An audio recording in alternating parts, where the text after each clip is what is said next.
जय हिंद विद्यार्थी मित्रांनो, dear MPSC या यूट्यूब चॅनलला तुम्हा सर्वांचं स्वागत आहे। आगामी येणाऱ्या आपल्या एक्झामसाठी सर्वात महत्त्वाचं म्हणजे अभ्यासाचं नियोजन।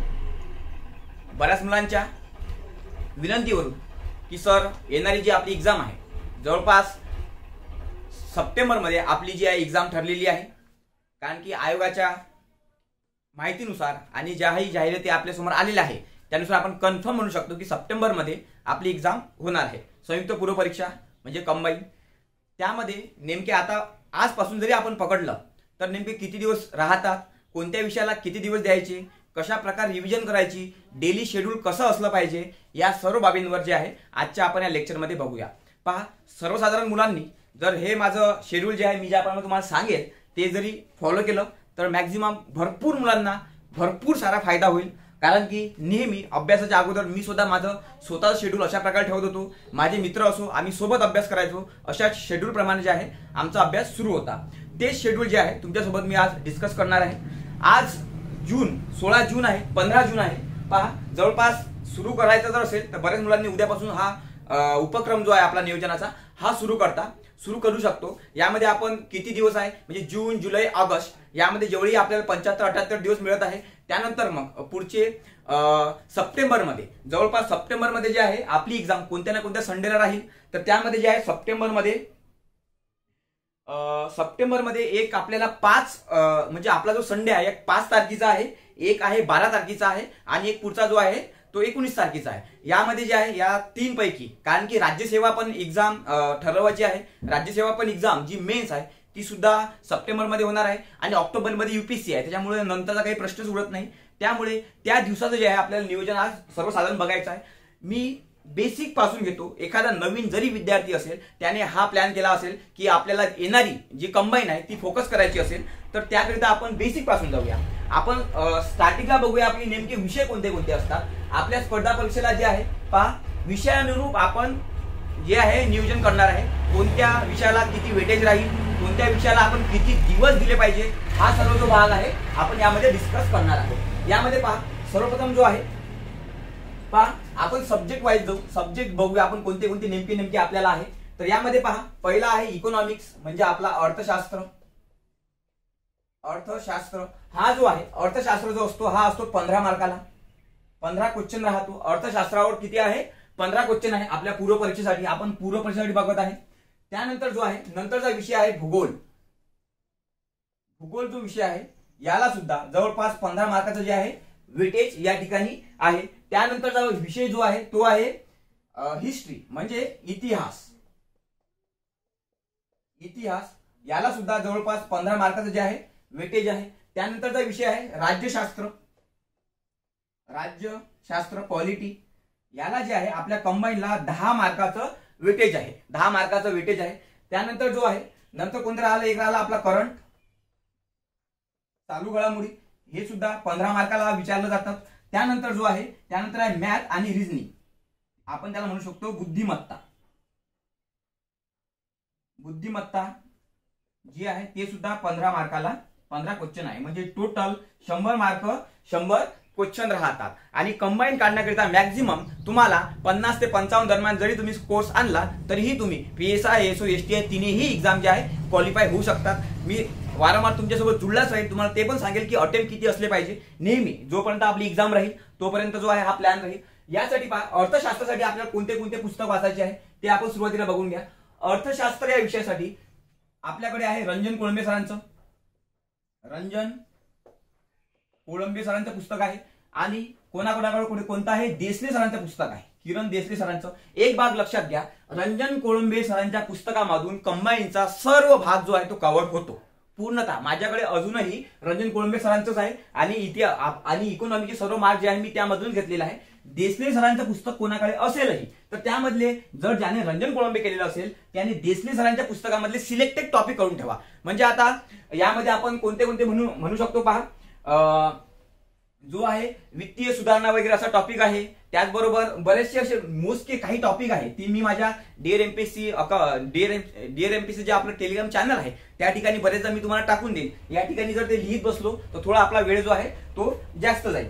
त्यानंतर बघूया आपण रंजन कोळंबे किंवा देसले सरांचे फक्त सिलेक्टेड टॉपिक वाचा तुम्ही. सिलेक्टेड म्हणजे आता सार्वजनिक वित्त असेल तर यामधून तुम्ही वाचू शकता. वित्तीय सुधारणा, एलपीजी धोरण आहे, या ज्या बाबी इकडून वाचल्या तरी चालते. बाकी रंजन कोळंबे सरांचं पुस्तक जे आहे ते सफिशियंट आहे. त्यानंतर भूगोलासाठी जे आहे मी सर्व मुलांना जे सौदी सरांनी सांगितलेलं आहे, सौदी सरांचं, आणि ज्यांच्याकडे दीपस्तंभ असेल, दीपस्तंभ जे असेल तर पहा सौदी सरांमध्ये जो आहे एकदम फॅक्च्युअल डेटा आहे, त्यामध्ये एकदम चित्र वगैरे काही दिले नाही आहे. तर तुम्ही सौदी सरांचं वाचता जर दीपस्तंभ डोळ्यासमोर ठेवलं, नकाशे वगैरे, तर तुमचा चांगला अभ्यास होऊ शकतो. म्हणजे दीपस्तंभामध्ये सर्व रंगीबिरंगी नकाशे वगैरे दिलेले आहे, त्या कारणाने इफेक्टिव्ह अभ्यास होऊ शकतो. तर सौदी सरांमध्ये पूर्ण जो आहे आता गोदावरी नदी फक्त त्या ठिकाणी काय दिलेलं आहे, गोदावरी नदीची पूर्ण माहिती दिलेली आहे सौदी सरांमध्ये. आणि सर्व स्ट्रक्चर जे आहे, नकाशा वगैरे, गोदावरी नदी कशी वाहते, तिचा जो आकार कसा आहे, कोणत्या जिल्ह्यातून कशी जाते, हे दीपस्तंभामध्ये आहे. दीपस्तंभ तुम्ही डोळ्यासमोर सुद्धा ठेवून करू शकता. अदरवाईज सौदी सरांचा जो एटलास आहे त्यामधून सुद्धा तो कव्हर केला जातो. त्यानंतर इतिहास आहे. आता इतिहासासाठी जे आहे बऱ्याच मुलांना माझं एक म्हणणं राहते, खूप वास्ट सब्जेक्ट आहे. मला सुद्धा इतिहासमध्ये कधी 10च्या वर मार्क्स पडले नाही. मी भरपूर सारे, जवळपास खूप सारे रेफरन्स वाचलेले होते. मी 14-15 रेफरन्स वाचले होते, पण काही त्यातून मला आउटपुट मिळाला नाही. मी इनपुट भरपूर दिला परंतु आउटपुट मिळाला नाही. त्याकरिता तुम्हाला काय काय करायचं आहे पहा, 11वीचं ओल्ड जे आपलं इतिहासचं पुस्तक आहे, महाराष्ट्राचा इतिहास, ते करायचं आहे. कठारे सर किंवा गाठाड सर या दोनपैकी तुमच्याकडे जो कोणतंही पुस्तक असेल ते एक तुम्हाला बुक जे आहे करायचं आहे, दोनपैकी एक. आणखी पहा मी तुम्हाला 4-5 जे आहे ऑप्शन देतो, तुम्ही तुमचं ठरवा, किंवा मी ही सुद्धा तुम्हाला सांगतो. नंतर आहे समाधान महाजन. तर यामधून जो 11वीचं स्टेट बोर्ड आणि कठारे सर आणि गाठाडमधून तुमचं जे आहे महाराष्ट्राचा इतिहास पूर्ण कव्हर होऊन जातो. जवळपास तुमचे 8 ते 9 मार्क जे आहे या ठिकाणी कव्हर होते. आणि आधुनिक भारत जो आहे, आधुनिक भारत, त्या ठिकाणी समाधान महाजन ज्यांच्याकडे ते हे असेल त्यांनी ते वाचा. ज्यांच्याकडे रंजन कोळंबे सरांचं असेल त्यांनी ते वाचा. ठीक आहे. यामध्ये सर्व क्रोनॉलॉजी दिलेली आहे आणि हे जे आहे पूर्ण विशिष्ट एक नोट्स प्रकारचं पुस्तक आहे. यामधून पहा तुम्हाला एक तर हे 100% वाचायचं आहे, यापैकी एक तुम्हाला 100% वाचायचं आहे, आणि यापैकी एक कोणतंही 100% वाचायचं आहे. आणि तुम्हाला सांगतो तुम्ही इतिहासाचा कितीही अभ्यास करा, 10च्या वर जे आहे सहसा पोहोचत नाही. पोहोचणारे विद्यार्थी जे असते ते तज्ञ असतात. पहा त्यानंतर आहे राज्यशास्त्रासाठी एकच आहे आपल्याकडे रंजन कोळंबे सरांचं पुस्तक, रंजन कोळंबे सरांचं पुस्तक आहे. ज्यांच्याकडे के सागरचं लक्ष्मीकांत असेल त्यांनी ते सुद्धा वाचू शकतो. परंतु रंजन कोळंबे सर जे आहे पूर्ण मार्क्स आपल्याला मिळवून देतात. आणि जर मी म्हटलेलं तुम्हाला पंचायत राजसाठी, पंचायतचे आपल्याला जो आहे प्रीलाही 1-2 प्रश्न असतात आणि मेन्सला सुद्धा 7-8 प्रश्न असतात. तर त्याकरिता पहा मी तुम्हाला सांगितलेलं आहे, तुम्हाला कोणती 73वी घटना दुरुस्ती, 74वी घटना दुरुस्ती, ग्रामपंचायत, पंचायत समिती आणि जिल्हा परिषद. मग ग्रामपंचायतचे कोण, सरपंच, उपसरपंच, त्यानंतर ग्रामसेवक, पंचायत समिती सदस्य, उपाध्यक्ष, त्यानंतर कोण असेल तिची बीडीओ, जिल्हा परिषद सीओ, या सर्व बाबी करायच्या आहे. जर आणि मेन्सला सुद्धा असल्या कारणाने जर हा भाग कुठून करायचा तर तुम्ही लवटे सरांच्या पुस्तकामधून करू शकता. लवटे सरांच्या पुस्तकामधून हा भाग करू शकता. अदरवाईज हा भाग तुम्हाला जिथे मिळेल त्या पुस्तकातून सुद्धा करू शकता. त्यानंतर करंट अफेअरसाठी आपण कोणते बुक्स वापरायला पाहिजे ते सांगतो तुम्हाला. आपलं जे प्लॅनिंग आहे त्या नियोजनामध्ये हे पुस्तक तुमच्याकडे असणं फार गरजेचं आहे, म्हणून ते सांगत आहे. करंटसाठी जे आहे तुमच्याकडे एक मंथली जी मासिक राहते, म्हणजे जी परिक्रमा आहे, यशाची परिक्रमा, पृथ्वीची परिक्रमा, ती मंथली असली पाहिजे. त्यानंतर तुम्हाला एक वाचायचं आहे कोणतंही इयर बुक, कोणतंही एक वार्षिकी जे आहे तुम्हाला वाचायचं आहे. आणि आपली एक्झाम जी आहे बरेच म्हणजे आता बरेच असं वाटत आहे आणि बरेच जणांचं ऐकून सुद्धा आहे की आपला जो पेपर आहे बऱ्याच ठिकाणी जो आहे तो आपला जो आहे बनलेला होता पेपर, तोच पेपर जो पुढे होणार आहे. मग त्याकरता जे आहे 2019चं आणि 2020चं हे टोटल जे आहे पूर्ण जे करंट अफेअर तुम्ही करून ठेवा. या ठिकाणी 2019 आणि 20चं या एका वर्षाचा सर्वात जास्त भर जो 19 वर राहील. आणि 20चं जे आहे तसं मी तुम्हाला जून पर्यंत सांगितलेलं आहे, परंतु तुमच्याकडे अवेलेबल असेल तर तुम्ही 19 आणि 20चं करून ठेवा. कारण की करंट अफेअर मी नेहमी सांगत असतो, आजचं करंट अफेअर तुमचा उद्याचा जो आहे सिलेबस असतो म्हणून. त्यानंतर बुद्धिमत्तेसाठी तुम्हाला काय यूज करायचं आहे, बुद्धिमत्तेसाठी सर्वांनी ज्यांच्याकडे जे पुस्तक असेल ते वापरा. परंतु मी सजेस्ट करतो सचिन ढवळे सरांची जेवढी बुक्स आहे, दोन्ही आहे, सचिन ढवळे सरांचे मॅथ आणि रिजनिंगचं दोन्ही बुक्स आहे. एकदम सोप्या साध्या पद्धतीत क्लास लावण्याची सुद्धा गरज भासणार नाही. तसेच जे अनअकॅडमी आहे त्यांच्यावर त्यांचे व्हिडिओज पण आहे, तुम्ही ते व्हिडिओ बघू शकता आणि सचिन ढवळे सरांचा मॅथ आणि बुद्धिमत्ता तो सुद्धा भाग करू शकता. पहा विद्यार्थी मित्रांनो, आपल्या नियोजनामध्ये हे पुस्तक तुमच्याकडे असणं फार गरजेचं आहे. या पुस्तकाशिवाय गत्यंतर नाही, पर्याय नाही, काहीच नाही. तुमच्याकडे नवीन पुस्तक असेल तर सध्या बाजूला ठेवा. आता मला सांगा, तुम्ही इतिहाससाठी तुम्ही ग्रोवर अँड बेल्डेकर कसं वाचू शकता? नाहीच जमणार आहे, कारण की ते एकदम वास्ट पुस्तक आहे आणि आपल्या कंबाईनसाठी एकदम नाही ते लागू पडत. तर हा जो आहे पुस्तकाचा शेड्यूल आपल्याजवळ आहे. आणि यासाठी सपोज आता आपण बघूया यासाठी जे आहे दिवस कोणते कोणते ठरवायचे, नंतर आपण शेड्यूल बघूया. आता प्रत्येक विषयाला आपण किती किती दिवस द्यायचे हा एक महत्वाचा मुद्दा आहे. 1 2 3 4 5 6 या ठिकाणी जे आहे आपल्याकडे जे आहे आणखी आपलं काय सुटलेलं आहे का, अर्थशास्त्र, भूगोल, इतिहास, राज्यशास्त्र, करंट अफेअर, त्यानंतर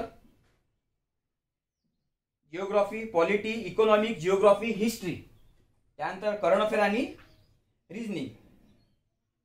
पहा, अर्थशास्त्र, भूगोल, इतिहास, राज्यशास्त्र, करंट अफेअर आणि अर्थशास्त्र आहे, भूगोल आहे, इतिहास आहे आणि एक सुटलं आपलं सायन्स. ओके, सायन्स सुटलेलं आहे आपलं जे या ठिकाणी आहे. सायन्स साठी जे आहे तुम्हाला वाचायचं आहे सचिन भस्के सरांचं पुस्तक.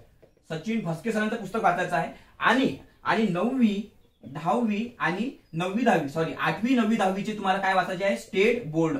8वी 9वी 10वीचे स्टेट बोर्ड वाचायचे आहे. आणि ज्याचं इंग्लिश चांगलं असेल त्या व्यक्तीने 11वी आणि 12वीचा फक्त बायोलॉजी हा भाग वाचायचा आहे, कारण की प्रश्न 2-3 प्रश्न यातून आलेले आहेत आणि नेहमी येत राहतात.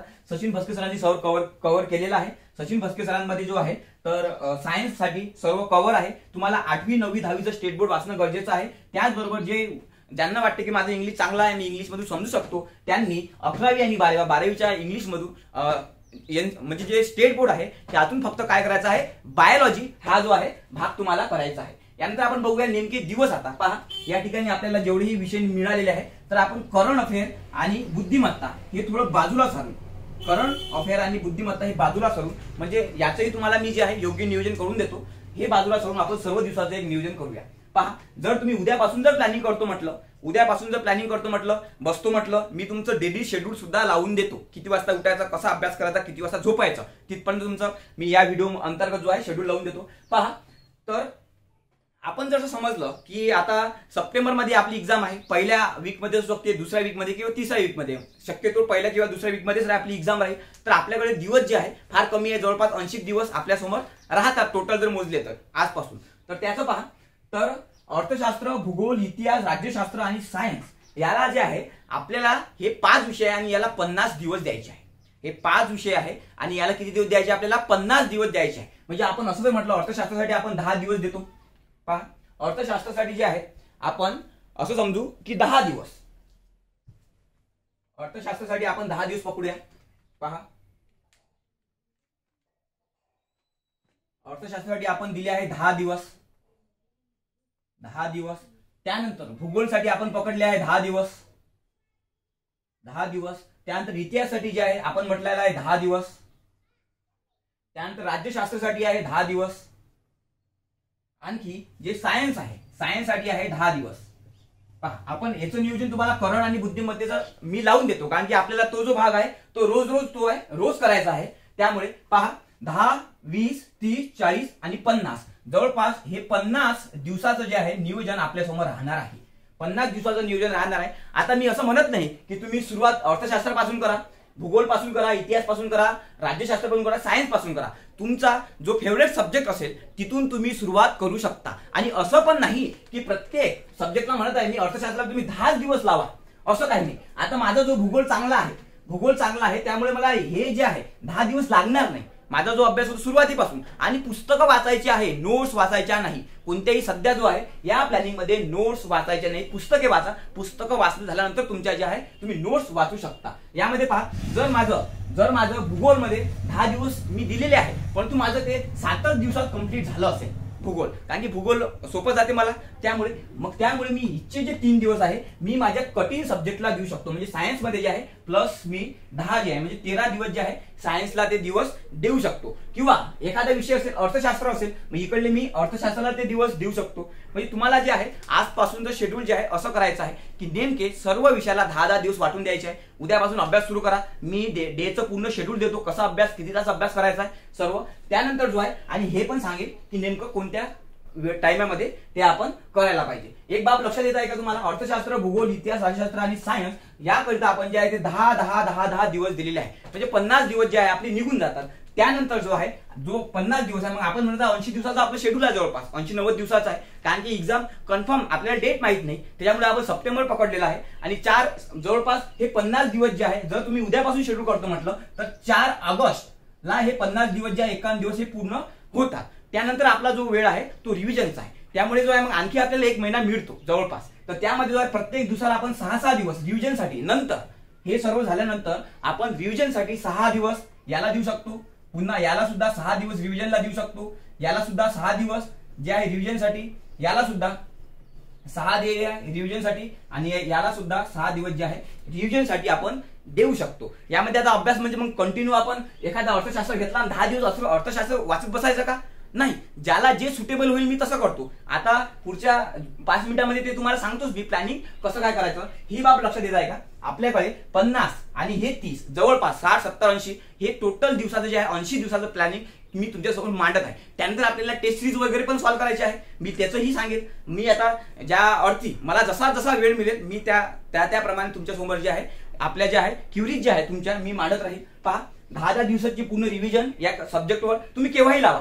माझा हा व्हिडिओ तुमच्यापर्यंत ज्या दिवशी पोहोचेल त्या दिवसपासून जो आहे अभ्यासाचं नियोजन करायला सुरुवात करा. 10 दिवस आणि इकडे जे आहे 6 दिवस जे नंतर आपले कशाला उरतात, त्याला रिव्हिजनसाठी आपल्याला ते दिवस उरतात. हा एक भाग झाला. आता आपण बघूया नेमकं आपलं डेली शेड्यूल कसं असलं पाहिजे. पहा, मग याला प्रत्येक दिवसाला आपण 16 दिवस आपल्याला मिळत आहे. आणि हे जे आहे 2 विषय आपण मधात टाकणार आहे, कारण की ही 30 मार्काची आहे ना. हो, जे आहे करंट अफेअर आणि बुद्धिमत्ता 30 मार्काचा आहे. आणि हा भाग जो आहे आपण मधात टाकणार आहे, जेणेकरून आपले जास्त मार्क जाणार नाही. कारण करंट अफेअर जे आहे वास्ट आहे, बुद्धिमत्ता जी आहे त्याची डेली प्रॅक्टिस पाहिजे. ठीक आहे, हा भाग तुम्ही इथपर्यंत लक्षात ठेवा. आता आपण बघूया आता डेली शेड्यूल आपलं कसं असलं पाहिजे.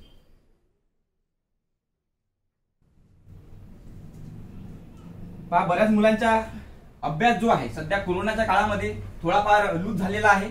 आणि बरेच जण जे आहे गावाकडे असल्या कारणाने अभ्यास पण होत नाही आहे. आणि माझा सर्व भर जो आहे मुद्दामून मी ग्रामीण भागातील मुलांना यासाठी देतो की कारण की ग्रामीण भागामध्ये मार्गदर्शन जे आहे थोडं फार कमी प्रमाणात मिळतो. आणि एखादा कोणता मुलगा शहरात वगैरे असेल तर त्याला कोणताही क्लास वगैरे परचेस करता येतो किंवा त्या ठिकाणी मार्गदर्शन मिळते. म्हणून माझा नेहमी ग्रामीण भागावर भाग राहतो. कारण की बरेचदा एक कमेंट आली होती की सर तुम्ही ग्रामीण भागावर जास्त फोकस करता, मग आम्ही शहरीवाल्यांनी काय करायचं. असा काही माझा म्हणजे हेतू नाही आहे की, परंतु ग्रामीण भागामध्ये थोडं मार्गदर्शन जे आहे कमी मिळतं. आणि पहा ना, आताच मी माझ्या गावामध्ये जी लायब्ररी ओपन केली त्या ठिकाणी आजही मुलं अभ्यास करून राहिले.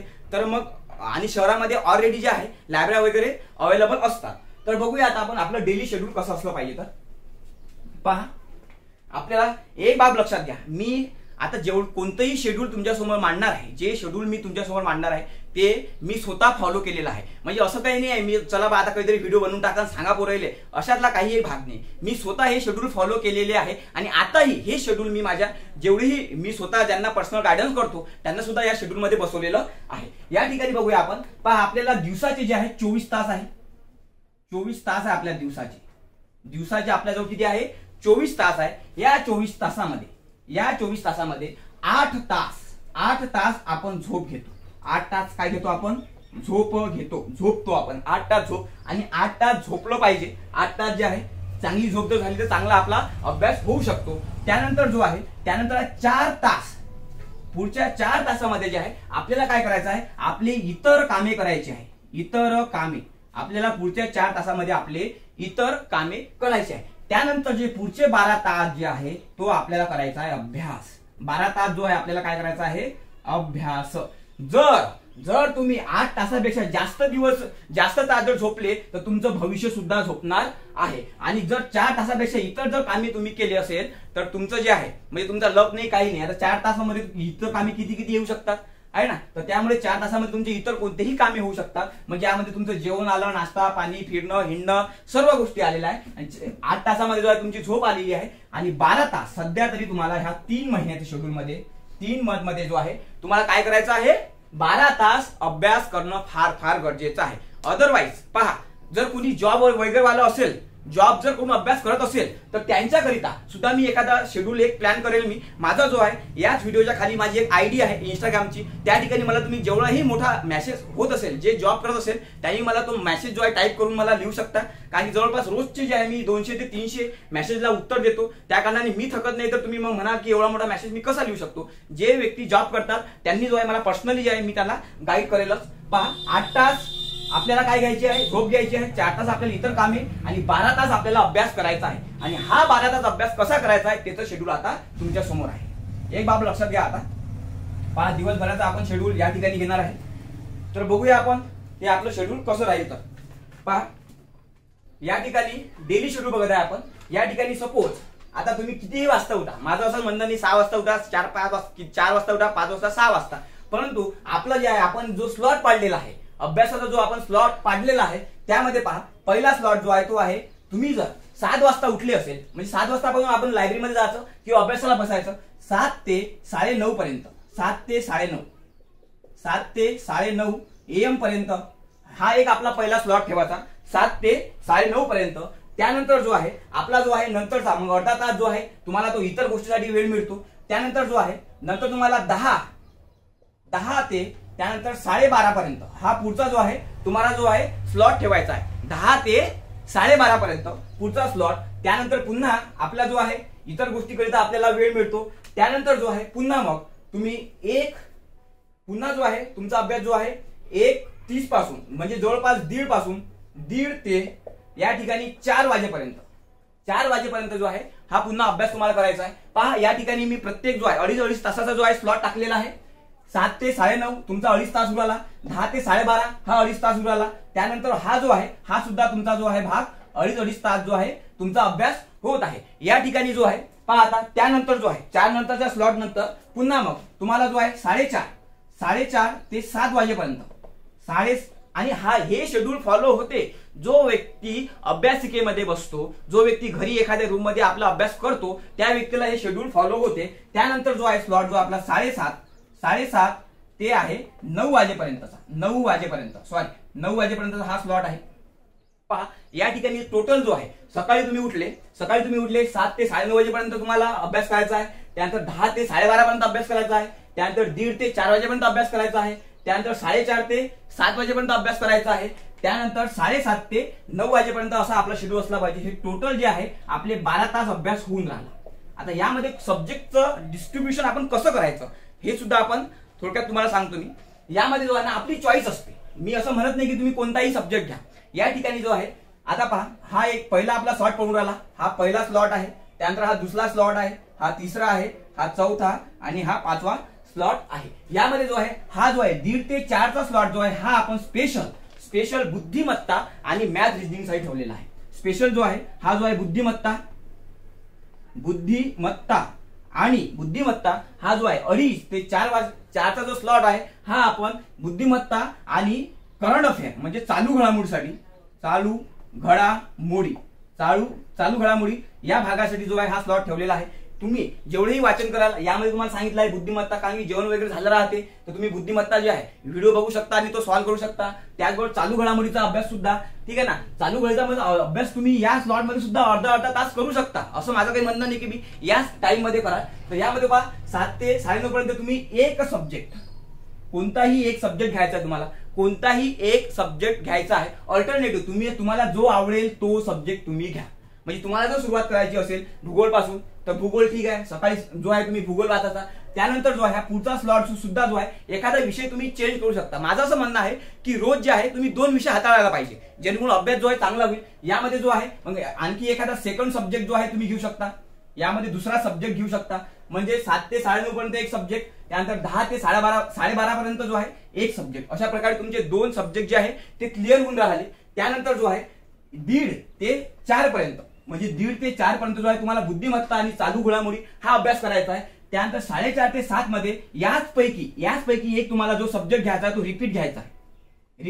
यापैकी एक जो आहे सब्जेक्ट तुम्हाला काय घ्यायचा आहे, रिपीट घ्यायचा आहे. म्हणजे कोणताही सब्जेक्ट असो, जो तुम्ही पहिला घेतला असेल, दुसरा घेतला असेल किंवा दोन्ही सब्जेक्ट तुम्ही यामध्ये थोडे थोडे वाचू शकता. म्हणजे हा सब्जेक्ट कंटिन्यू करायचा आहे तुम्हाला. 2 सब्जेक्ट माझं असं म्हणणं आहे. आता 10 दिवस तुम्हाला दिलेले आहे, म्हणजे कंटिन्यू 10 दिवस तुम्ही करा असं म्हणत नाही मी. एक सब्जेक्ट म्हणजे पॉलिटीला 5 दिवस आणि भूगोलला 5 दिवस असं 10 दिवस करा. आणखी पुढे आणखी ते 10 दिवस वाढू शकतात. त्यानंतर जे आहे यामध्ये 7:30 ते 9 वाजेपर्यंत यामध्ये जे आहे तुम्हाला कोणत्या कोणत्या गोष्टी करायच्या आहे. एक तर तुमची रिव्हिजन करायची आहे. तुम्हाला क्वेश्चन सेट जे आहे ते सॉल्व्ह करायचे आहे. क्वेश्चन सेट सॉल्व्ह करायचे आहे. आणि जर इच्छा झाली तर यापैकीच एक सब्जेक्ट जो आहे तुम्हाला पुन्हा जो आहे फॉलो करणं गरजेचं आहे. कोणताही सब्जेक्ट असो, परंतु तुमचं रोजचं जे शेड्यूल आहे अशा प्रमाणे असलं पाहिजे. या ठिकाणी माझ्या लायब्ररीतले मुलं सुद्धा याचप्रमाणे शेड्यूल फॉलो करत आहे. तर तुम्हाला सुद्धा याप्रमाणे शेड्यूल म्हणजे झालं पाहिजे तुमचं. कारण की पहा संपूर्ण महाराष्ट्रामध्ये लायब्ररीचं जाळं पसरलेलं आहे ना. जर कोणी घरी अभ्यास करत असेल तर काम त्यामध्ये बरेच आपल्या ठिकाणी व्यत्यय जे आहे कामाचा व्यत्यय पडत राहतो. त्यामुळे बरेच मुलं जे आहे ते डिस्ट्रॅक्ट होऊ शकतात. यामध्ये फक्त मी तुम्हाला सांगतो की आता सलग एखादा विषय यामध्ये अल्टरनेटिव्ह किंवा एक विषय 2 विषय असं कुणी घेऊ शकतो. याचे जे प्रकार पडतात अभ्यास करायचे. एखादा मुलगा जो आहे सलग 10 दिवस पॉलिटिक्स वाचणार, म्हणजे एक पडते सलग 10 दिवस बा सर मी पॉलिटी वाचतो. एखादा राहतो अल्टरनेटिव्ह वाले, सर एक दिवस मी पॉलिटी वाचतो आणि एक दिवस जे आहे मी जिओग्राफी करतो. अल्टरनेटिव्ह वाला. एखादा जो राहतो एकाच दिवशी सर मी 7ही विषयात हात टाकतो. तज्ञ असेल तर टाकेल तो, अन्यथा हा जो भाग आहे तिसरा हा आपण सहसा नाही करायचा. अल्टरनेटिव्ह तुम्ही सलग एखादा विषय घेऊन चालू शकता. त्यानंतर एखादा विषय म्हणजे एक विषय आणि 2 विषय म्हणजे अल्टरनेटिव्ह सुद्धा तुम्ही एखादा विषय घेऊन चालू शकता. फक्त यामध्ये पहा मी काय म्हटलं तुम्हाला, रोज बुद्धिमत्ता आणि चालू घडामोडी करायचं आहे. जर बऱ्याच मुलांना मी स्वतः काय करायचो माझ्या या सब्जेक्टमध्ये मला 7:30 ते 9:30 यामध्ये मी सायन्स सुद्धा घ्यायचो. माझं सायन्स जे आहे भरपूर वीक होतं. जो वीक सब्जेक्ट असतो मी रोज काय करायचो, मग रोज 15-20 मिनिटं अर्धा तास सायन्सचे सुद्धा प्रश्न सॉल्व्ह करायचो. आणि सायन्सचं भस्के सरांचं पुस्तक असो, स्टेट बोर्ड असो, त्याच्यावर सुद्धा जी आहे माझी रिव्हिजन असायची. पहा विद्यार्थी मित्रांनो, अशा प्रकारे जो आहे थोडक्यात आणि शॉर्टकट मध्ये हा एक आपण एक पॅटर्न तुमच्यासमोर आणून दिलेला आहे. जवळपास हा जो आहे मी म्हटलेला आहे प्रत्येक विषयाला 10 दिवस आणि रिव्हिजनला 6 दिवस असं मिळून जवळपास आपला जो आहे 4 सप्टेंबर पर्यंत जो अभ्यासक्रम पूर्ण होऊ शकतो. त्यानंतर आपला टेस्ट सिरीज वगैरे आहे किंवा यातच आपण टेस्ट सिरीज सुद्धा ऍड करू शकतो. यामध्ये टेस्ट सिरीज वगैरे ऍड करायची आहे किंवा 10 ते 12:30 मध्ये एक सब्जेक्ट जो करतो आपण नंतर एखादी पेडवाली टेस्ट सिरीज लावायची, जेणेकरून तुमचा कॉन्फिडन्स वाढेल किंवा तुम्हाला तुमच्या चुका माहित पडेल. जर टेलिग्रामवरच्या जेवढ्याही टेस्ट सिरीज असेल त्या सुद्धा सॉल्व्ह करायच्या, आयोगाच्या सुद्धा सॉल्व्ह करायच्या आणि त्या सुद्धा सॉल्व्ह करायच्या. आपल्या चुका आपल्याला माहित पडते. नंतर मग आयोगाचा आहे मी आयोगाचाच करतो असं नाही. थोडंफार नाही, एखादी जर पेड टेस्ट सिरीज तुम्ही घेतली असेल किंवा मार्केटमध्ये कोणतीही टेस्ट सिरीज जर तुम्ही अभ्यास करत असाल तर त्या ठिकाणी त्यातल्या काही चुका जरी असल्या तर त्या सोडून द्यायच्या, निग्लेक्ट करायच्या. की मग हे चुकला याच्याला, नाही तर मग सर या चुकीच राहते, यामध्ये आपण म्हणजे आपल्या निगेटिव्ह मध्ये जातो आपण, असा एक भाग असतो विद्यार्थी मित्रांनो. परंतु तो दुर्लक्षित करून म्हणजे बरेचदा काय होते की एखादा आउट ऑफ सिलेबस प्रश्न टाकतात ते टेस्ट सिरीज वाले, तर तो प्रश्न सोडून द्यायचा आपण. परंतु आपलं जे आहे मॅनेजमेंट करणं आवश्यक आहे. म्हणजे एका तासामध्ये अभ्यास म्हणजे एका तासामध्ये आपल्याला पेपर कसा सॉल्व्ह करायचा ते त्यामधून आपल्याला शिकून यायचं असते. आणि मला खरंच त्याचा फायदा झाला होता. जो आहे टेस्ट सिरीज वगैरे मी लावल्या होत्या की म्हणजे एका तासामध्ये आपल्याला 60 प्रश्न राहतील, ते सॉल्व्ह कसे करायचे त्याकरिता जे आहे खूप मॅनेजमेंट लागते. बरं आपण 1-2 वर्ष अभ्यास करतो आणि इथंच पुरा घामावून जातो, आपण दांदरून जातो की एका तासात कसं होईल. तर माझं स्वतः जे मेनच्या वेळेस जो आहे ना एवढं घाबरलो होतो. मेनच्या पहिला म्हणजे PSIचा जो पहिला मेनचा पेपर होता मराठी इंग्लिशचा, फक्त असं बोट ठेवायचं डायरेक्ट गोल आपापच होऊन जायचा. म्हणजे एवढं घाबरलो होतं. मग थोडं प्राणायाम, थोडं शांत झालो, मेडिटेशन केलं तिथंच त्या ठिकाणी 2-3 मिनिटं, नंतर मग कुठं शांत झालो होतो. अशा ज्या चुका आहे तर थोड्याफार आपण टाळू शकतो. तर प्रत्येकाने जे आहे अशा प्रकारचे शेड्यूल तुम्ही लावू शकता. दिवसाचं शेड्यूल असं आहे, विषय तुम्ही त्यामध्ये मी सांगितलेला आहे तुम्हाला प्रत्येक विषयाला 10 दिवस दिलेले आहे. आणि हा जो आहे बुद्धिमत्ता चालू रोजच करायचा आहे. कारण की आजचं कर्णफेर उद्याचा सिलेबस आहे आणि बुद्धिमत्ता प्रीला सुद्धा आहे आणि मेसला सुद्धा आहे. त्याच्यामुळे मी म्हणत आहे तुम्हाला ठीक आहे ना, बुद्धिमत्तेमध्ये तुम्ही बुद्धिमत्ताच करा. मॅथ मधलं कोणतं कराल तेही सांगू तुम्हाला. तुम्ही सरासरी एक चॅप्टर करून ठेवा मॅथ मधला, टक्केवारी करा, भागीदारी करा आणि काळ, काम, वेग आणि पाईपचे गंत, बस. त्याच्या बाहेर तुम्ही नाही केलं तरी चालते. कारण की वेळ मिळत नाही आपल्याला, त्यामध्ये वेळ मिळत नाही. त्यामुळे म्हणून मग एवढं सारं करतो आपण. आणि तुमचा अटेम्प्ट जो आहे मॅक्झिमम पहा, जर रिझल्ट जर आणायचा असेल तर तुमचा अटेम्प्ट जो आहे तो 85 ते 90 असणं फार गरजेचं आहे. ज्या व्यक्तीचा 85 ते 95 अटेम्प्ट राहील तो जो आहे ह्या तिन्ही एक्झाम क्वालिफाय होऊ शकतो, प्लस चालतो. पण 85 पेक्षा कमी करू नको. एखादा राहते सर माझी अॅक्युरेसी चांगली आहे, मग 85 तरी बाबा तू सॉल्व्ह करतो, 85 पर्यंत तरी तू सॉल्व्ह करशील, त्याच्या खाली करायचे नाही. कारण की मी बरेचसे पेपर दिले, माझ्या मित्रांनी दिलेले आहे, त्याच्यापेक्षा तुम्ही नाही सर मी 70 सॉल्व्ह केले आणि त्यातले 60 बरोबर आहे असं कधी होत नाही आहे ना. तुम्ही आयोगाची सेकंड आन्सर की पुरे जे आहे डिले पडून जातात. त्यामुळे जो आहे असा जो आहे शेड्यूल जो आपल्याला फॉलो करायचा आहे ठीक आहे ना. मी काय म्हटलं तुम्हाला, जे आपले 12 म्हणजे आपला जो 12 तासाचा आपल्याला शेड्यूल करायचा आहे, रोज 12 तास होणं गरजेचं आहे. सध्या ते 3 महिने तुम्ही रोज 12 तास करणं आवश्यक आहे. जर कोणी जॉब करत असेल तर मला पर्सनली तुम्ही माझ्या आयडीवर सेंड करा, मी तुम्हाला पर्सनली बोलून जे आहे तुमचं जे आहे अभ्यासाचं जे नियोजन लावून देतो. तर पहा विद्यार्थी मित्रांनो, या ठिकाणी जवळपास बराचसा भाग जो आपण कव्हर केलेला आहे. तर आणखी काही सूचना वगैरे असेल, आणि यामध्ये तुम्हाला सांगतो मी, तुमच्या स्वतःच्या जर नोट्स असेल, पहिले पुस्तकं वाचल्यानंतर त्या नोट्स वाचा. नाहीतर सर माझी नोट्स रेडी आहे, परंतु पुस्तकामधलं अच्छी अशी भाषा उतरते बरं परीक्षेमध्ये, म्हणून पहिले पुस्तक वाचा, सोबत नंतर नोट्स वाचा. आणि जे प्रश्नपत्रिका वगैरे आहे ते अभ्यासामध्ये, माझं म्हणणं आहे, गृहीत धरूच नका. जेवढे तुम्ही प्रश्नपत्र वगैरे सॉल्व्ह करता ते अभ्यासामध्ये गृहीत न धरता तो एक्स्ट्रा वर्क म्हणून करा तुम्ही. पण तो अभ्यास जो आहे तो आपला 12 तास झालेला पाहिजे. या शेड्यूलनुसार अभ्यास करा. तुम्ही तुमच्या परीनं सब्जेक्ट जे आहे ते फिट करा. मी सांगितलेलं आहे 7 ते 9 पर्यंत एक विषय घ्या, नंतर 2 विषय किंवा एकच विषय जो कंटिन्यू सुरू ठेवा. याही टाइममध्ये, या टाइममध्ये जो आहे तो तुम्ही तुमच्या प्रिंट करू शकता. बुद्धिमत्ता, चालू घडामोडी, किंवा इथं तुम्ही एखादा विषय टाकू शकता, किंवा मग इथं एखादा विषय टाकला तर संध्याकाळी तुम्ही करंट अफेअर आणि बुद्धिमत्ता करू शकता. पण सायन्सला सुद्धा चांगला वेळ द्या. ज्यांचं सायन्स चांगलेला आहे त्यांच्यासाठी योगायोगाची गोष्ट आहे, कारण की सायन्समुळेच आपले ग्रामीण भागातले मुलं जे आहे मार खातात, त्यानंतर बुद्धिमत्ता थोडीफार. म्हणून आपण याही विषयाला जो आहे चांगलं वेटेज दिलं पाहिजे. काही सूचना वगैरे असेल तर तुम्ही मला माझ्या या कमेंट बॉक्समध्ये सांगा. आणखी जर वेळेवर जर काही चेंजेस झाले तर मी नक्की त्यासाठी सुद्धा एखादा व्हिडिओ बनवेल, जेणेकरून तुमची लिंक तुटणार नाही. ज्या विद्यार्थ्यांना माझा हा व्हिडिओ जेव्हा केव्हा मिळेल त्या दिवसच्या दुसऱ्या दिवसपासून जे आहे तुम्ही अभ्यासाला सुरुवात करू शकता. आणि तुमच्या कमेंट्सला नेहमी मी रिस्पॉन्स देत आहे. माझे जो आयडी आहे इंस्टाग्रामचे, त्यावर सुद्धा बरेच मुलांचे मेसेज येत आहे. काही पर्सनल प्रॉब्लेम असतात, काही कोणतीही राहतात, मी प्रत्येकाला आन्सर देतो जेवढा माझ्याजवळ वेळ आहे. कारण की माझी तुमच्या प्रतीने एक तळमळ आहे, कारण की मी या अधिकारी या पदावर पोहोचलो तर तुम्ही त्या प्रमाणे त्या रोडवर कसं याल हा एक माझा भाव असतो. तर विद्यार्थी मित्रांनो, या ठिकाणी आपण थांबूया. डिअर एमपीएससी हे जे आपलं युट्यूब चॅनल आहे ते लाईक करा, शेअर करा, सबस्क्राईब करा. आणि डिअर एमपीएससी राहुल गांधी आपलं हे टेलिग्राम चॅनल सुद्धा आहे, त्याला सुद्धा तुम्ही त्यामध्ये सर्व प्रकारच्या नोट्स मी टाकलेल्या आहे, इस्तंभूत माहिती त्या ठिकाणी दिलेली आहे. तर त्याचाही तुम्ही नक्की फायदा घेऊ शकता. त्यामध्ये मी इंग्लिशची नोट्स आहे, इंग्लिशचे होकॅप सुद्धा टाकलेला आहे. तेवढ्या जरी होकॅप केला तर 2011 ते 2019 पर्यंत सर्व होकॅपचा जो रस काढलेला आहे मी, तो तेवढ्या जरी तुम्ही होकॅप केला, जास्तीत जास्त जे आहे तुम्ही मार्क्स मिळवू शकता. या ठिकाणी आपण थांबूया. जय हिंद.